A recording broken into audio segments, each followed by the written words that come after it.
Alexa, it's great to have you on the channel. It's been too long. It's great to be here. So, personal branding. You've got this amazing brand.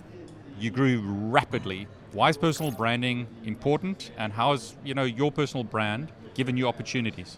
Yeah, I think personal branding today, it's kind of this big fluffy buzzword, Yep. and I never want someone to feel like they have to post on social media, or if they don't post on LinkedIn, they're missing out. Yeah. But when I talk to people about personal branding, especially with how virtual things are today, LinkedIn is an extension of your network. Yeah. So if you're working remote and you don't get that same FaceTime or that same in-person time with Yeah. your colleagues or with leadership, posting on LinkedIn or personal branding is a way to kind of augment that. Yeah. So if you're showing up every day and you're talking about things that you care about, things that you're knowledgeable in, Yeah. things that you're learning, you don't have to be an expert to start posting.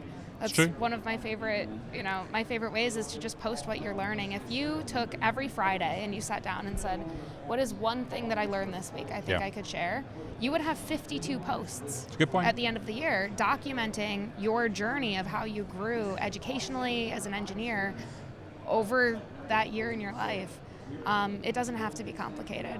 So you mentioned LinkedIn multiple times. Do you did. recommend LinkedIn, or is it like all social media platforms?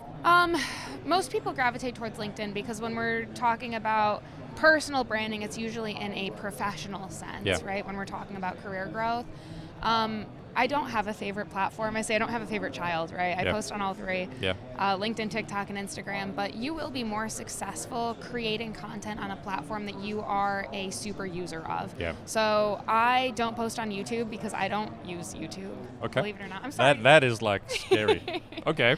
YouTube's just not my favorite channel. I'm No, not that's very fine. familiar with it. I don't know the mechanics or the ins and outs. I don't know how people typically interact or like what the vibe is.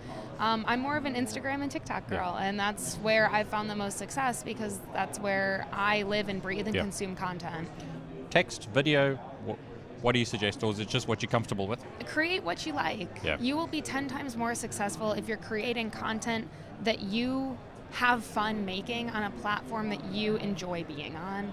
You don't need to overcomplicate it and push yourself outside your comfort zone. Yeah. Try something new once in Yeah. a while. Yeah. Try a meme, try a talking head video, try making a carousel, try graphic design in Canva. And I think the other thing, especially when you're making technical content, engineering is a creative profession. Yeah. A lot of engineers do have creative hobbies, whether it's photography Yeah. or crafting or design, or woodworking. I meet engineers every day that have all these crazy hobbies. Creating content is creative. Good point.